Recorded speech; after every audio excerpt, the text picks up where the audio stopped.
Good morning, everybody, and welcome to the February 3rd, 2026 District Data Coordinator meeting of the Mid-Hudson Regional Information Center. As always, please go ahead and sign into the chat with your full name and district if you haven't done so already. Just as a note, that's how we keep track of who has attended the meeting, and that's how we give you the credit for attending. So you can do that, please. Please mute your microphone and turn your cameras off, and this meeting is being recorded. So on our agenda today, we are welcoming you right now. We do have a featured speaker this month, Jennifer Todd from State Ed, who is the PAR director, and she's going to be talking about new accountability measures that are coming. We'll follow that with due dates and timelines, updates and reminders, what's new, looking ahead, and if there's any time remaining, we will entertain your questions. As always, if we don't have time available at the end, you can direct all of your questions to datawarehouse@mhric.org. So, with no further ado, we're going to get started with Jennifer Todd. I am very pleased to introduce our featured speaker for February. Jennifer serves as the Education Program Manager and Director of the Policy, Analytics, and Research Team, otherwise known as PAR, at NYSED, and is at the heart of the development of policy, metrics, and resources related to New York State school and district accountability system. Having Jenny join us is a great opportunity to hear directly about the state's vision and upcoming changes to accountability reporting. We've included two key resources right here on the slide for you that I believe Jenny is going to be talking about in some capacity. And so please help me welcome Jennifer Todd. Take it away, Jenny. Yep, thanks. And thanks for everybody jumping on so early on. I guess today's Tuesday. I took yesterday off, so I'm playing catch up. So I'm going to steal the screen if that's okay. Yes. Okay. Okay, so I'm going to try to stick to about 15 minutes, recognizing that you guys have a bunch of other stuff on your agenda. But I will say that I'll be sharing the slide deck afterwards so that you guys can have access to it. And I'm going to skip through some of the stuff. This is kind of our go-to slide deck. I've kind of cut it down a little bit, but just kind of wanted to give you a little bit of the we just released accountability determinations last week, or our final determinations, and really kind of share some of the where we are in our system, because we've had to do a lot of rebuilding since the pandemic. So, and I have 3 monitors, and I'm looking at that one, so I apologize. All right, so where are we? So in accountability determinations, and we've spent a lot of time the past few years really trying to shift this narrative of this is something that's being done to schools, or that it's a bad thing, and really reframe our accountability system from the lens of it's a scaffolded support. So, whether it's a subgroup or the all students group, with each subsequent designation or support model designation, schools are eligible for additional supports and additional funding. So, if you're local support and improvement, this is where everything starts. It's the districts that are doing all the work of developing their improvement plans. And then we kind of have those PTSIs in there in our system, or our potential targeted support and improvement. Schools are still local support and improvement, but those are kind of an early warning signal to schools. But it's not until we get into the targeted support and improvement, or TSI, the additional targeted support and improvement, and the comprehensive support and improvement, that the state starts to provide more direct services to schools. So what does it mean? We hear over the years, especially since I've been at State Ed, people hate the idea of having an identification for additional support, but it's really not a bad thing. Because if you think about it, you know, we we have these schools and they are just facing some unique challenges. It doesn't mean that the teachers are doing a bad job. Oftentimes, what we have found with our field support team and Office of Innovation and School Reform, that those teachers that are in those schools that are identified for additional supports, they're actually some of the best teachers. It's just there are additional barriers within their schools. So we recently released a resource or a Mythbuster kind of fact sheet on our website, and I'll show you where it is in a little bit. But I think it's a really important resource as you guys are talking with your whether it's with your community, within educators in your schools. Really recommend use this as a resource because it really does help shift that narrative around what it means to be identified for additional support. So, as you know, this past week we released our final determinations. This happens to be kind of the high stakes year, the year in which we're identifying schools for comprehensive support and improvement and additional support and improvement. We do that every 3 years. And I do want to note that this year there's a new mechanism that turned on in our accountability system, and that is a subgroup that was previously identified for ATSI that did not exit would now be identified for CSI. So that's brand new. This is actually part of the federal guidelines. And then another change that we made this year is we are not identifying target districts based on district level data. You will get that information. It will be publicly reported for informational purposes, but a district is a target district solely if it has a school that is CSI, ATSI, or TSI. So I'm not going to go into detail on this one because you're going to get the slide deck, but this is a really helpful just kind of cheat sheet of what are the main changes to the system from last year to this year. Because, as our data becoming more stable, like at the high school level, thinking about those Regents exemptions, they really threw the high school system a bit of a wrench. So we've slowly been able to rebuild the system. So this is a great resource that's just a really quick cheat sheet of what the changes have been to the indicators. So in the past, when we did determinations, we would run sequentially through each individual scenario until we reached that 5% requirement under for schools for low performance under the USEDs or the ESSA law. Under our new system, we are running scenarios 1 and 2. There is a third scenario, but we ended up not actually needing to use it. It's kind of our fail-safe if we didn't meet that threshold.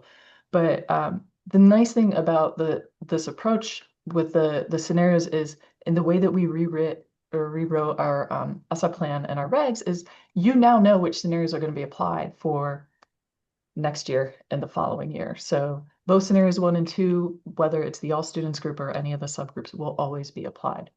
And the reason why I wanted to point this out is, oopsie doops, clearly not awake yet, is under our new system, we have 2 indicators that have static cut points that previously were ranked. So our core subject performance, so that's our tested students, very similar to the weighted, but it's only going to include the students who were tested, and then our new attendance indicators. So we have static cut points, and the nice thing is you can go in at any point in time. Even now, you can say, hey, how is my school performing on attendance? And you know that if we were to stop the clock, run determinations, you would know what level you're getting. With the core, a very similar thing. Once those results are released in SIRS 106 or 114, you can go in immediately and you know how your school is going to be performing and very likely what your identification is going to end up being. So I think it's a really nice shift toward being more transparent. There are several indicators that are still being ranked. That would be our weighted average achievement, grad rate, and CCCR. But you have a lot more information much sooner in the school year than in the past when we had to go through the whole ranking process. So another shift that is new this year, and this is slightly related to the ATS identifications. We did some back and forth with USED, and we were trying to extend that runway from when a subgroup could go from LSI to ATSI. Because in years in which we identify for CSI and ATSI, we weren't allowed to put a kind of a conditional, hey, the subgroup had to be TSI for like 3 years. So USCD pushed back on us a lot. So what we did is we actually extended that PTSI runway from, or the TSI identification cycle from requiring 2 consecutive years of meeting the scenario criteria to 3 consecutive years. But that said, these really should be serving as kind of warning signals. Oftentimes in the past, we've had schools reach out to us and say, we don't even understand how we ended up getting identified. And it was because they weren't looking at their subgroups that were identified for PTSI. So that is one shift this past year. Another shift that was a little tricky when we were reviewing appeals, we got a handful of them that were not eligible to actually exit. So recognizing that we increased that runway for PTSI from being 1 year of PTSI and then TSI to 2 years of PTSI,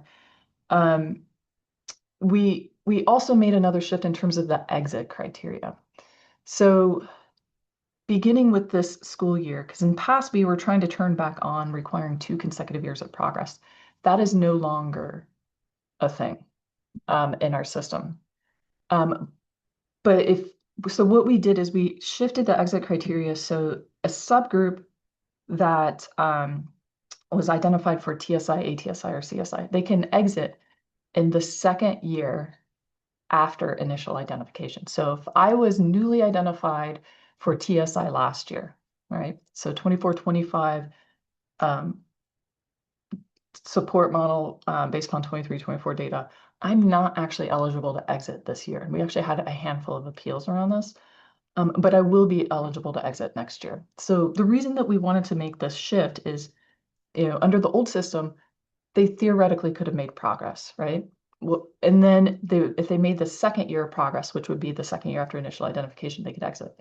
The nice thing about this nice shift is they can exit in the second year or any year thereafter, so long as they meet the exit criteria. I think Kim has a hand up. I can answer your question if you want.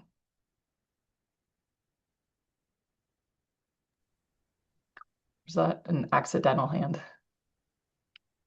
Kim, if And you want to unmute yourself, you can go ahead and ask your question. Let's call it an accidental hand. Okay. And I can't see the chat, so I apologize. And if you have any questions, Helen, if you don't mind, you can pause me. So yeah, we have a chat monitor. So if we have any questions awesome. in the chat, you can go ahead and put them in there and we will read them to Jenny. Okay, thank you much. So yeah, so as you're working with your schools, if you find that you have a subgroup or a school that is newly identified this year, in the spreadsheet that we shared for preliminary determinations, it showed which year of identification was associated with that status. So that's going to be a really important shift for people to get used to, but also it can be really, really informative in terms of, is this an early warning thing, or do we have clearly some chronic barriers that are preventing certain populations of students from performing? So the prelim template, as in prior years, looks very, very similar, but we put a lot of time into it, recognizing there were some very subtle shifts in the accountability system, but that they're actually very nuanced. So I highly recommend, if you have access to it, at the top, there's the banner, you've got the business rules. There's also a hyperlink to a report guide, but you dig into the data, use those accountability levels to say, hey, what are some of our red flags? Or don't just look at the level 1s, look at those level 3s and 4s and ask the question of what is going on that we're doing well, and is this something that we could apply elsewhere? And there's a hyperlink in there on each of the tabs to a report guide. It provides additional context. It's a really, really good resource. It does include the cut points for the indicators for each of the subgroups, but that information this year we also put in that template or the prelim Excel file. to make it easier for people as they're navigating so that they're not having to look at multiple windows. And I think most importantly is just, as you're sifting through looking for patterns, go to your SIRS reports. And, encourage folks to dig into those SIRS reports, see how, are there any particular patterns that you can uncover by looking down at the student level and drilling in. And as always, our attendance report is getting a lot of attention because it's live. I pretty much tell everybody at the end of every meeting, please report your attendance data because there's such important information that you can find by looking at student attendance. And we actually had our growth vendor do a bunch of analysis, and it uncovered what we probably would have hypothesized, which is students who are not in school are not performing well and they're not showing growth. So that really helps digging into whatever the patterns are in your schools and tracking down those students and hopefully figuring out whatever interventions are necessary. School report card, this is going to go out. I think it's slated for late February, barring there are no issues, but just a couple things to keep an eye out for. We're bringing back that student growth report. It's going to look very similar like it did pre-pandemic. CCCR is going to come back, some minor modifications to the information on that one. Of course, we have our new attendance indicator, and that's actually going to be showing you how many students are level 1, 2, 3, 4.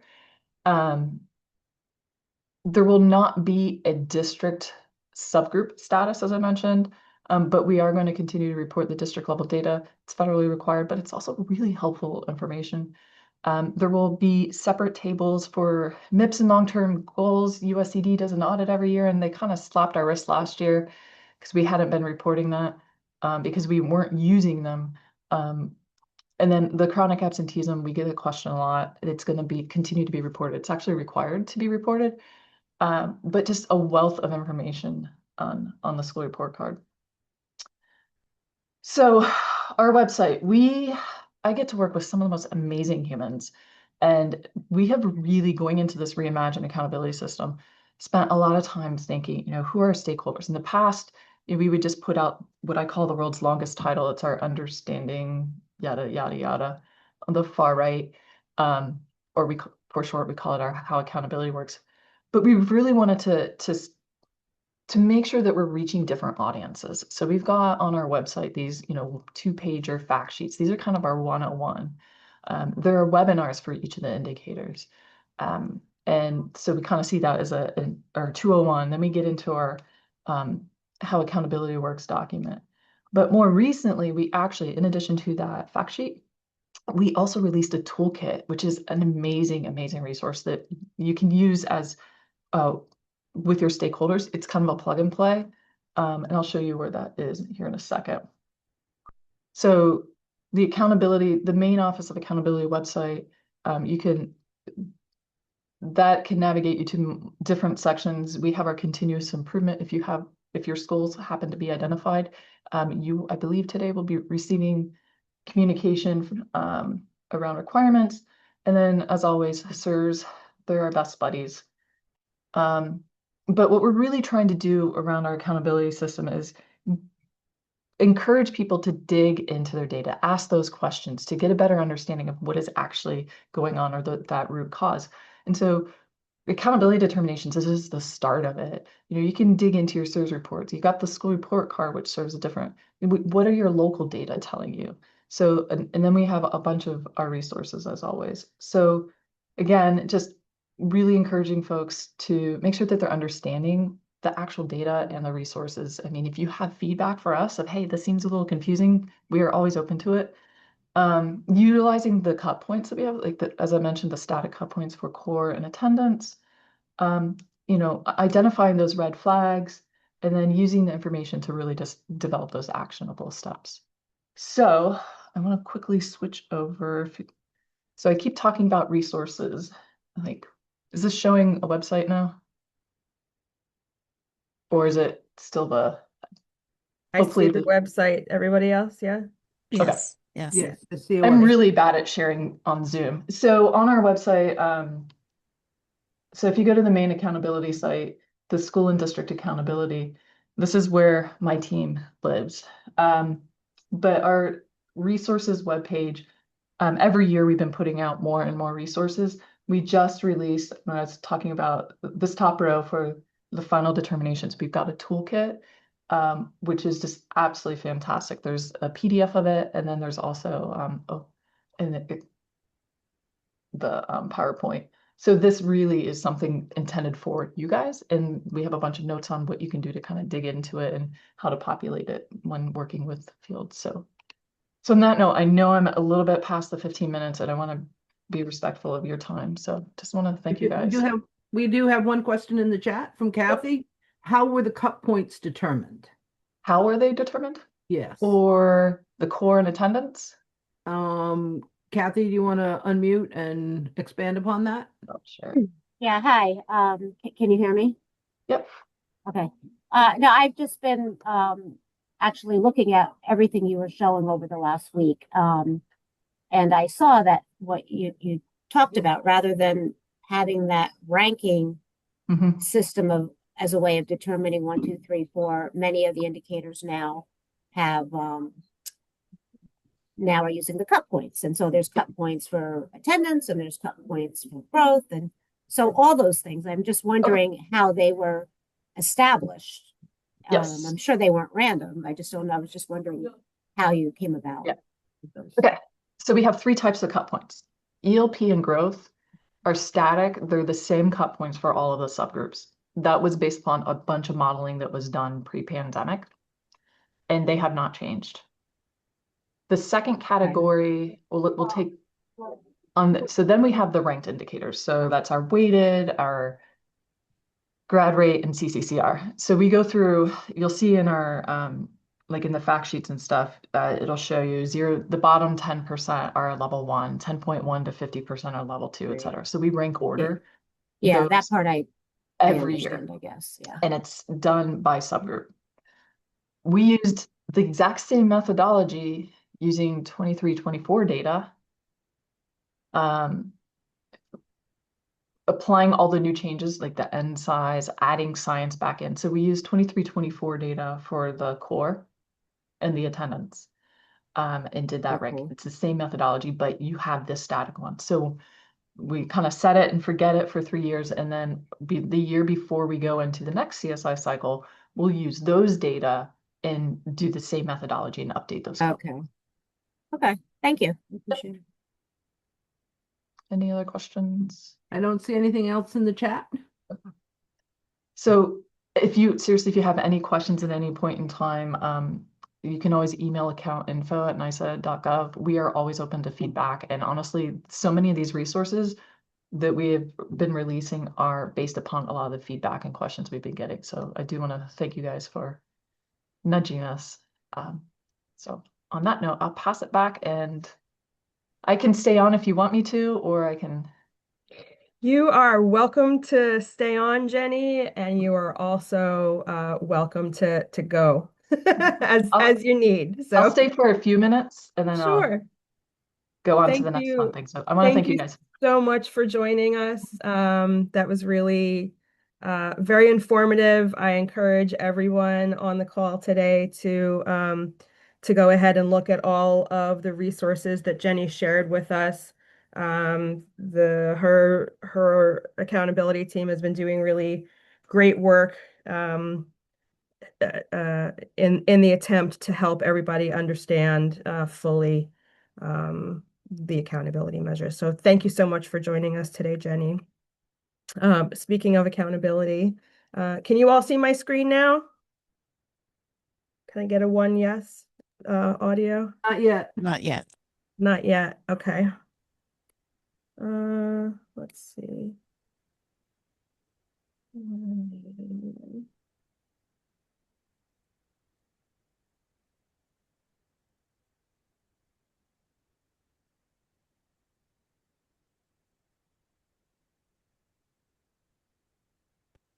It's coming up. Yes? Yes. Okay, great.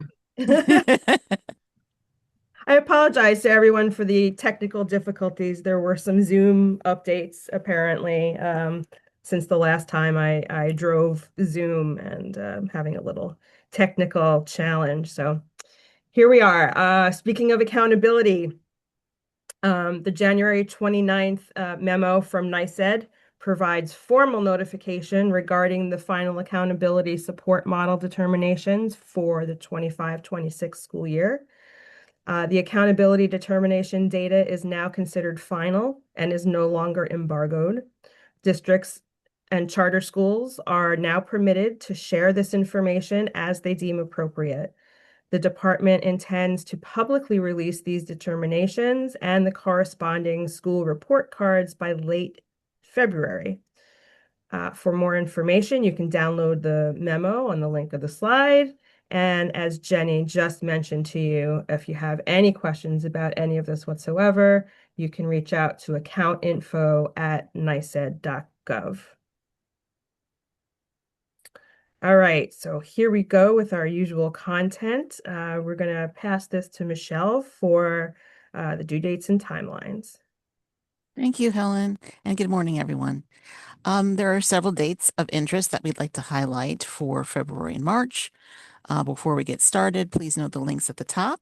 We've shared NYSED's 25-26 SIRS reporting timeline, the reporting roadmap, which is the Gantt chart. It's a visual timeline of the data reporting tasks, and our import schedule. So if you have not done so, you'll want to bookmark those links. Preliminary CTE data is due February 11th and is being collected to ensure access for the CTE program office. This was originally noted in the SIRS reporting timeline within the January 30th monthly entry for demographic enrollment, day calendar, and student attendance. But NYSED has extended the deadline by 2 weeks to allow districts more time to submit complete data ahead of the CTE program's office mid-March review in accordance with Perkins funding requirements. Student enrollment, program service, and demographic data must be reported by February 18th in order for Level 2 to extract a pre-ID file for schools administering operational ELA, math, and science. We have several items due on February 25th. First, the NYSESLOT operational pre-ID data are due. Schools administering the operational NYSESLOT will want to ensure that student demographics, enrollment, and program service data for eligible students, those with the 0231 program service code, are up to date for the creation of this extract. Second, although not a SIRS collection item, we want to let you know that this is also the last date for the submission of EFT, that's the ESSA financial transparency data in the IDEX. Third, February 25th also marks the monthly deadline for the highlighted domains to be reported to SIRS. And finally, initial student enrollment, address, FERPL eligibility data, homeless, foster, and migrant data will be collected on this date and will be used for summer EBT 2026 benefits. Okay, looking ahead to March now. On Monday, March 2nd, the certification of the PD6 personnel form is due in the PD system. The PD6 is a report of personnel employed or contracted to provide special education-related services to students with disabilities. March 11th is the date of the second Beds Day poll, which includes Beds Day enrollment and economically disadvantaged and FERPL data. These data are collected for calculating preliminary state aid calculations. FERPL data are collected to be reported to the USDE via EDFAX. All entities need to show FERPL counts in the March snapshot to be included, this data to be included in that poll for the USDE. You can verify these data by revisiting the BEDS reports in Level 2 and can compare current data to the BEDS 0.1 versions of those reports, which are the January snapshots.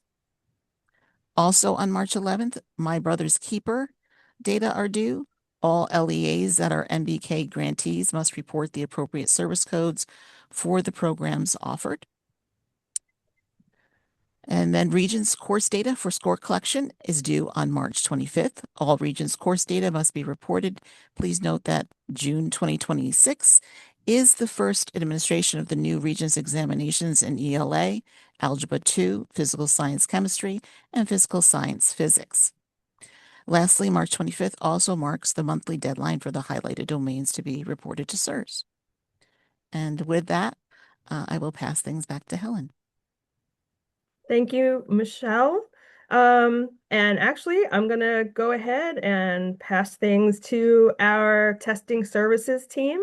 And I believe today we have Lori Adorian reporting. Lori. Thank you, Helen. Good morning, everyone.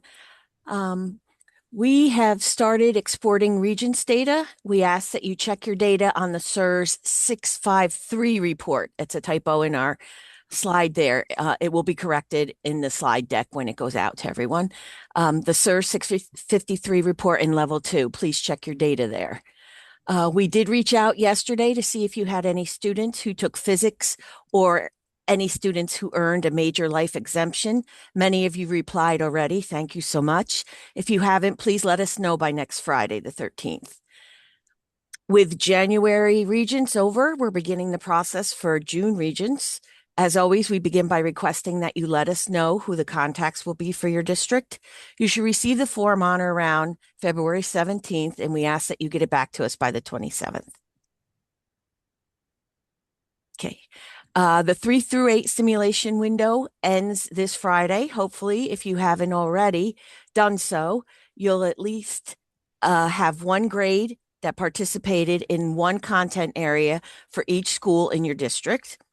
As Michelle noted earlier, the operational data poll occurs on February 20th. February 18th, therefore, is the target date to make sure that your student demographics and enrollment must be sent up to level 0 and migrated to level 1 by the 18th in order to make the extract.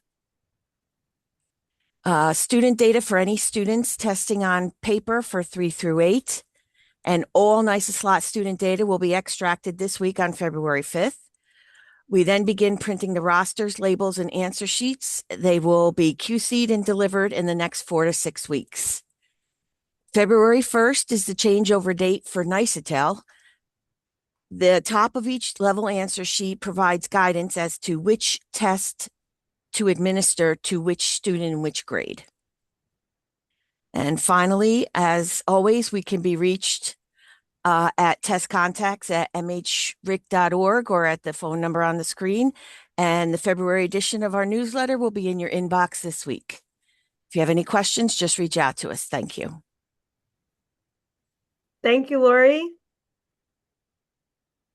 And now to my team, data collection and reporting. We're going to get started with keeping on track with ongoing error corrections with Pam.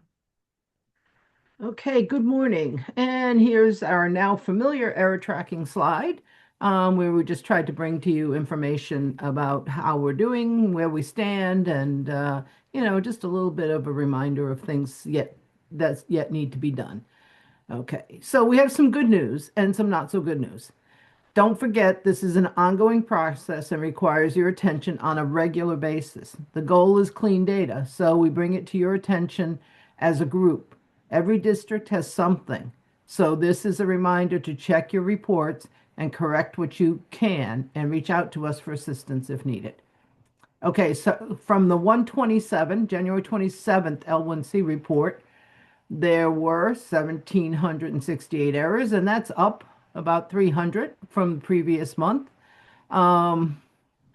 So this is not headed in a good direction. Keep in mind, these 1,700 plus records are not currently migrating to level 2. And with the upcoming deadlines that Michelle talked about, it may behoove you to take a look at them and make sure all the data that you believe is being sent up to level 2 actually gets there. Okay, the good news in the warning messages is that they are down a bit. They've dropped about 900 records, and we will take a look at those in just a moment, a closer look. Next on the list is the NYSA's hold queue, which is holding steady at 4. And we're aware of the issues with a couple of those, and we are still working with Winnie Rick to resolve that. It's a setup type of issue. And finally, from January 23rd, which was the deadline for the preliminary data pull for student digital resources, we climbed from 27.9% last month to 45.1% this month. You've earned 2 green arrows. But we aren't done yet. SED will continue to collect this data through the final import in August. So please challenge yourself to continue to make best efforts to collect these surveys and report any new data as it becomes available. And there are still actually 5 districts that have no data reported. So the challenge has been laid down for those districts as well. Okay, and looking into more detail on the next slide, for the L1C errors, we still have significant missing attendance. I'm not going to go into the detail. You know the consequences of that. Those missing attendance records do turn into absences at level 2. The information here on the ELLs, as Michelle had mentioned about the upcoming data pulls for the NYSA slot, it will be important to resolve these errors so that the data pull for the NYSA slot exams will be accurate.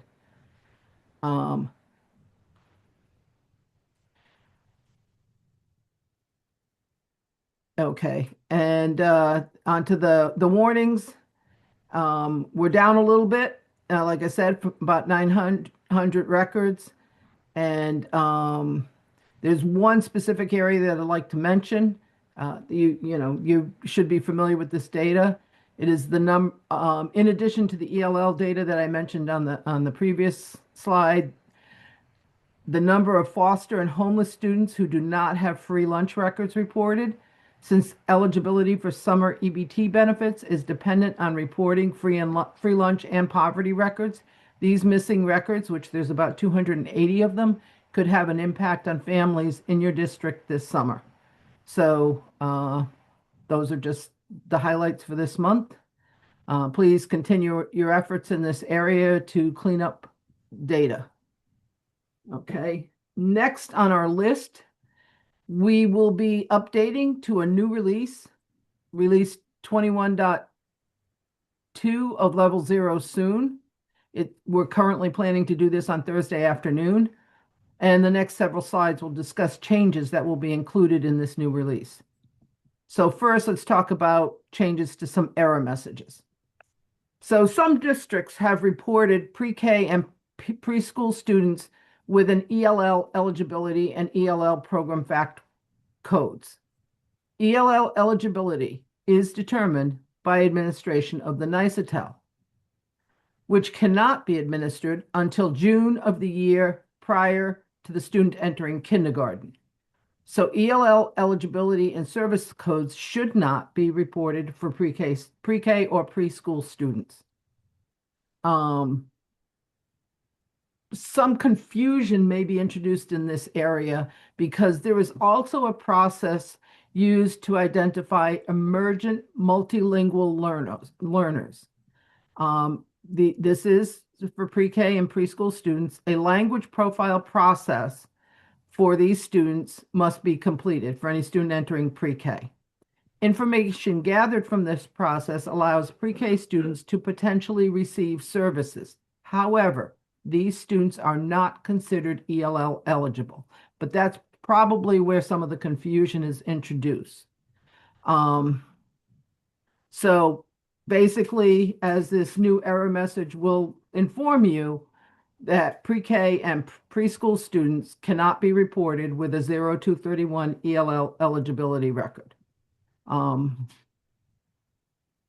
Okay, so that being said, that's just an area to clean up if you do happen to be reporting those students. The next slide shows some information, and if you read the introductory paragraph there, you will notice that we are now in the world of double negatives. Let's try to turn this into a positive look at what this is trying to say. So here's the scenario that will cause the error to be reported. If you have scheduled a remote attendance day And you know how that happens. You have lots of snow and no more snow days. So students are joining virtually from home. For students who are in attendance on a remote attendance day, a modality of remote or both must be specified. In other words, you cannot report a student with a modality of in-person on a remote attendance day. And that all makes sense. If your SMS happens to be set up to default to in-person, you will get this error for all students who are reported as present on that remote attendance day, and you will need to change the modality. No modality is required for students who are reported as absent on the remote day since they're not receiving instruction, therefore a modality wouldn't be appropriate.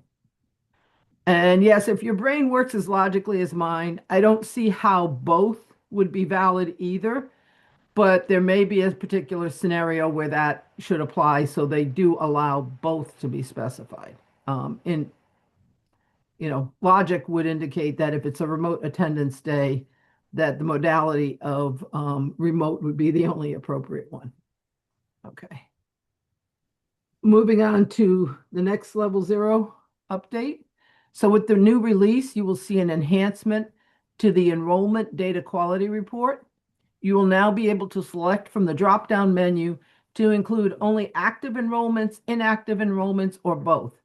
And this may come in handy when you're trying to do some analysis of the enrollment in your district. It's fairly straightforward.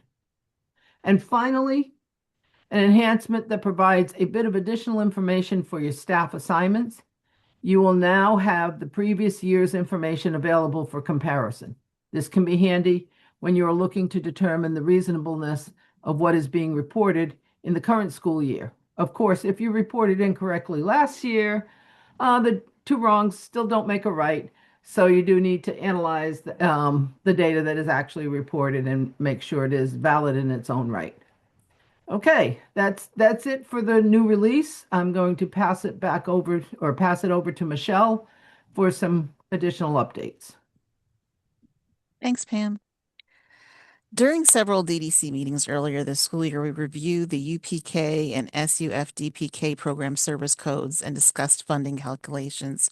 As a reminder, UPK and SUF-DPK funding are directly tied to the number of students served.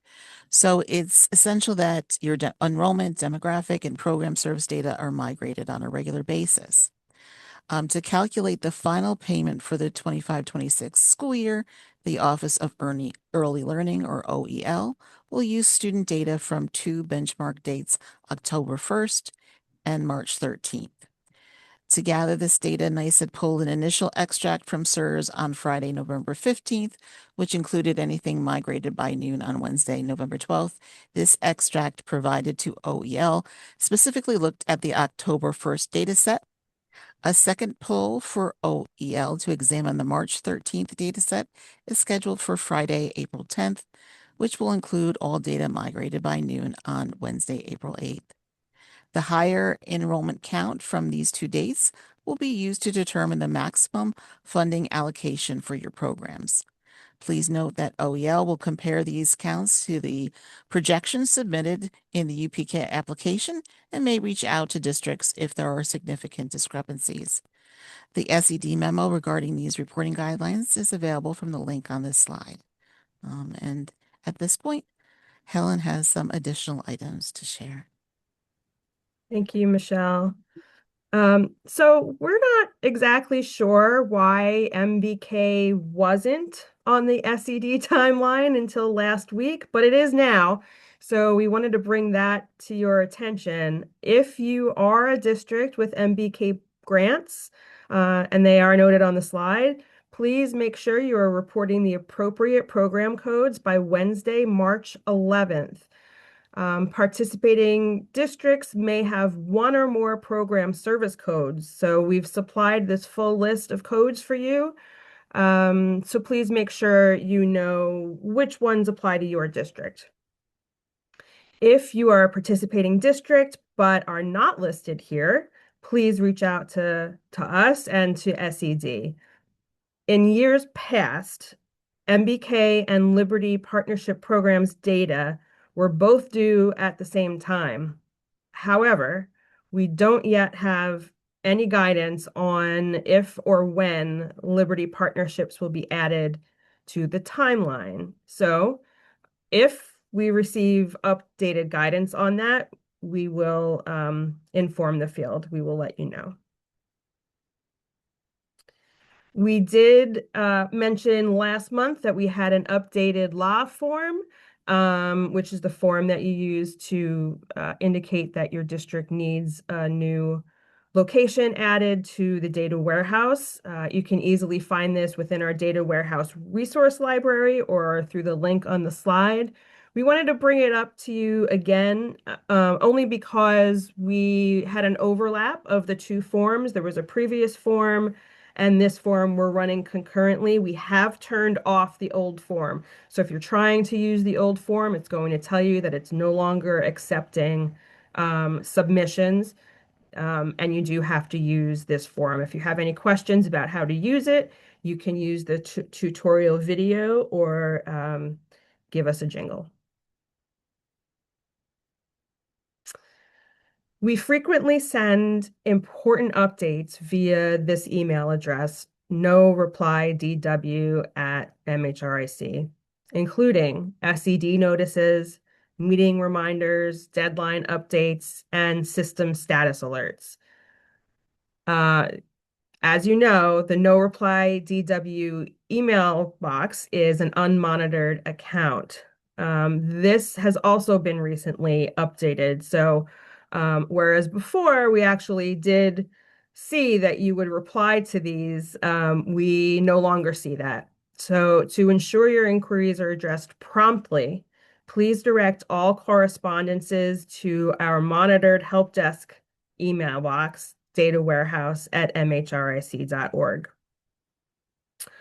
And regarding recent level 0 service interruptions, we remain committed to keeping you informed by sending both initial outage alerts as well as an all clear notification once the service is fully restored. So for the security of your data, we ask that you kindly wait for that all clear email before attempting to log back in. Accessing the system while maintenance is still in progress, even if the interface appears active or mostly active, can lead to synchronization issues or unintended data loss. So we always appreciate your patience as we work to ensure a stable reporting environment, and just wait for those all clear messages before you attempt to log into level 0 again. Sam, I think this one's you. It is. Thanks, Ellen. Good morning, everybody.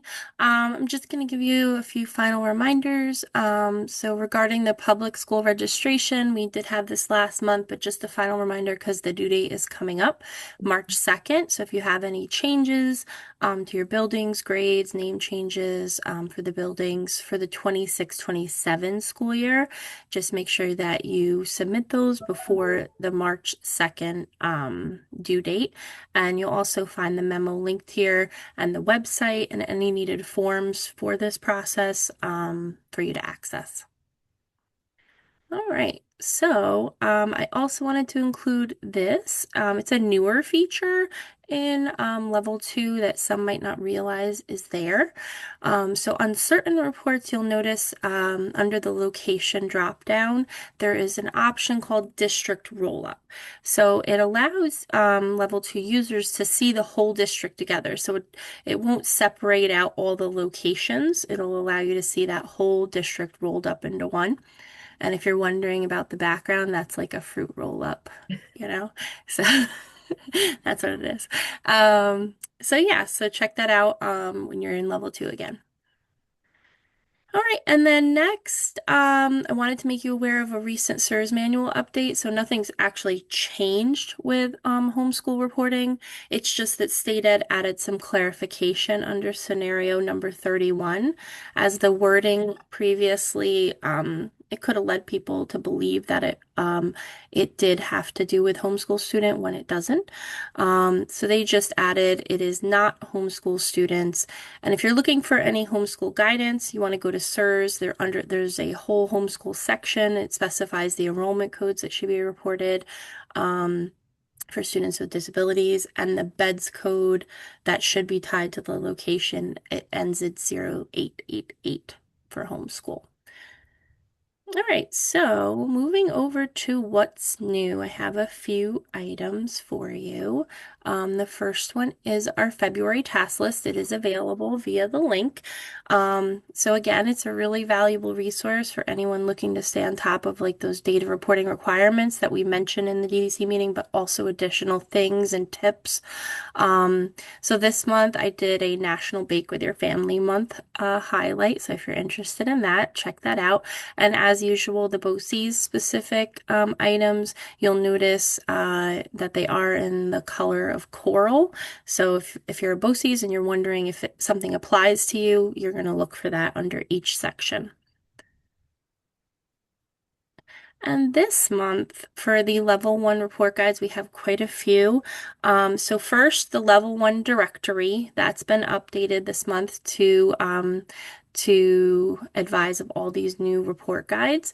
And we did release all of those new teacher-only reports. So all of those reports have a guide now associated with them. So if you're a district that allows your teachers to access level 1, you may want to just download them all at once so that they can access them when they need to as they're going through that. It's really up to you how you want to handle that. But you'll notice there are 2 reports with the same name. It says it's on the right side there, 3 to 8 assessment and item analysis report. And some might think, oh, that's an error, but there are 2 reports and they have the exact same name, but they're in 2 different folders. One's for current year students and one's for prior year students. So your teachers may be asking you that question if that comes up. So as usual, you'll need the passkey that we share with you here to access these, but I definitely, for your level 1 user, to check these out. And for now, I'm going to pass it back to Michelle. Thank you so much. Thanks, Sam.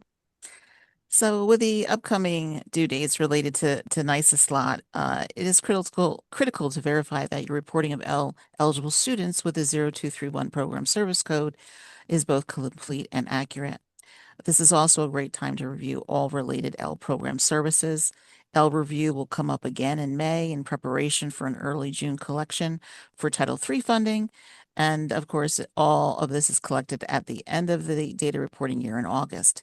So doing some of the heavy lifting now will make the work lighter later on when you'll be super busy with other tasks.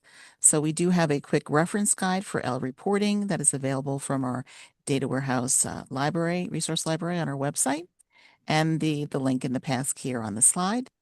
So you'll want to take a look at that if you can, and I will hand things over to Pam, who will discuss some topics in our Looking Ahead section.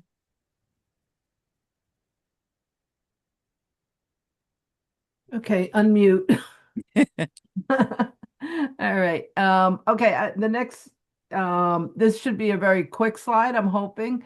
As of now, we do not know of any districts that are transitioning to 3012E yet. You have until 2031 to 32 school year to make this transition, and your plans must be adopted by June 30th of 2032. If your district is planning to implement 2030 or 3012E for the 25-26 school year, please review this information on this slide thoroughly and reach out to the contacts listed here with any questions. Now, I don't want to start an avalanche in the chat of not I. So I'm going to ask that you only enter into the chat, your district name if you are in fact transitioning to 3012E for the 25-26 school year so that we can be better prepared to assist you. Okay. For those of you who are not, while anybody's doing that, for those of you who are not, The information on this slide, you may still want to become familiar with the new terminology and the new requirements because it will eventually impact your district. Okay. Thank you, Alex. Good to know.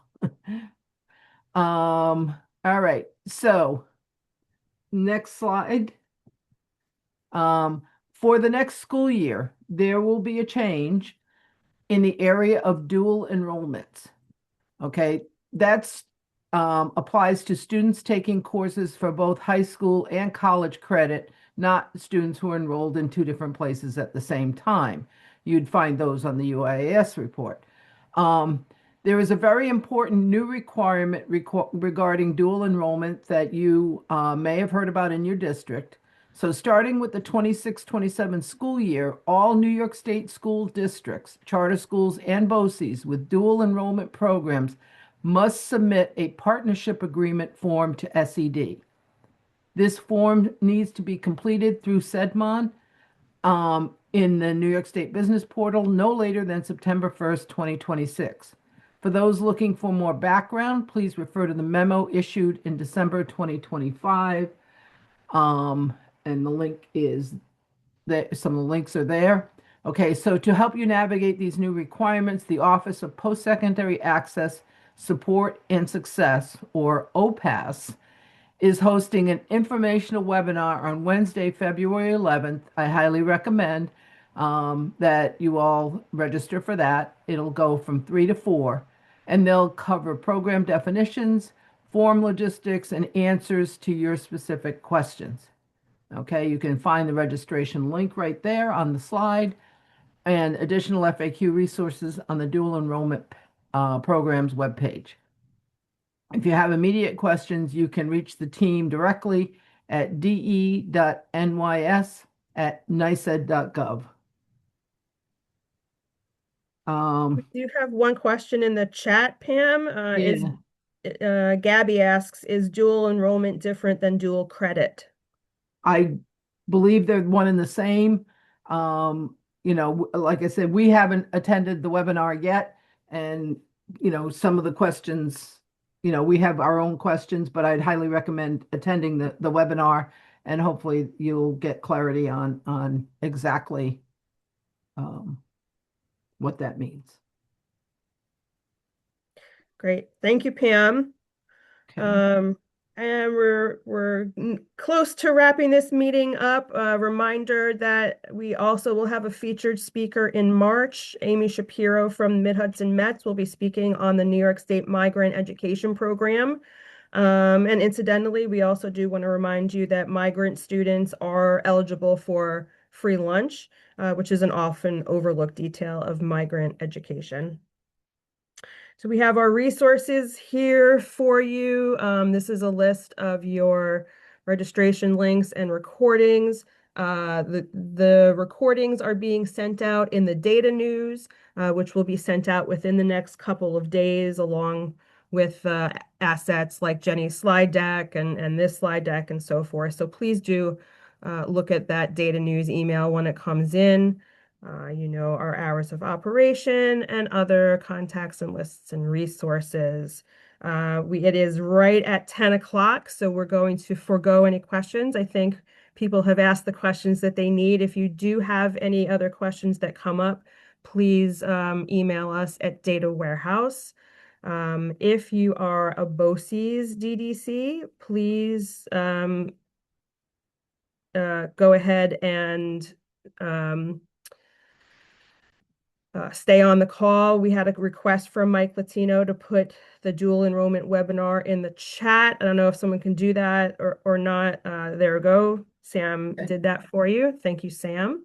And I'll finish up by saying that the next meeting will be Tuesday, March 10th at 9 a.m.